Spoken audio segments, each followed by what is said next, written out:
We need to communicate that. We need to communicate facts.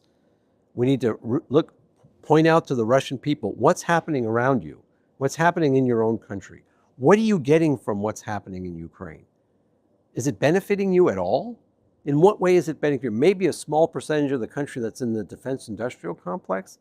Who else? Who else? Like, are the majority of Russians benefiting from this? No. Or is it promoting Russian dignity and power? No. Your allies are all collapsing around you, right? You've been unable to do anything to help them. You can look at Syria, you can look at Venezuela, now what's happening in Iran. And many countries which were kind of, on the fence are now backing off because they see your behavior.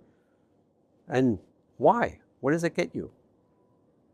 But I don't know if that message is delivered enough. And I think some people have taken the defeatist attitude that, you can't promote information inside of Russia. And I don't believe that.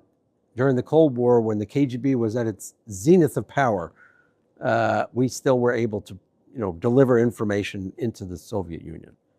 And I think we could still do it today. And it shouldn't be disinformation. We shouldn't focus on disinformation. Because I know the Russians think, we're promoting disinformation. No, counter what they're saying with facts.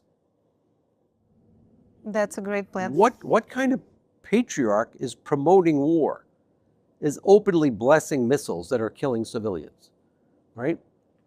That to me, I think, listen, I know a lot of Russians, and I don't think that they really believe that that is right, right? And I know a lot of Russians too, and I think, that they just would like to live their lives like the Ukrainians. They were dragged into this thing. Their sons are being sent off to die en masse. For what? So that is a message I think needs to be delivered to the Russian people. And that if the war ends, this is one thing in the West we need to think about, if the Russians start to behave in a better way, how do you reward that behavior? Because that's one thing I've seen too in the last 10, 15 years. It's always punishment, but there's very little talk about what is the reward for good behavior, right? For pulling troops out of Ukraine, out of Georgia, right? Trying to, be better to your neighbors, to stopping the disinformation operations, to stopping the cyber attacks. If that happens, how do you say, okay, well, that's a good sign. Like, how do we engage now in a positive way and make it worthwhile for the people of Russia, right? And I know, like, Ukrainians listen to this, they're all going to get mad at me, and I can understand why. It's very emotional.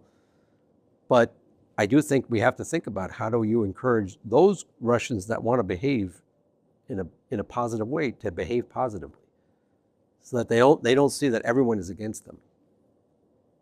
That is one thing that Ronald Reagan did. And I think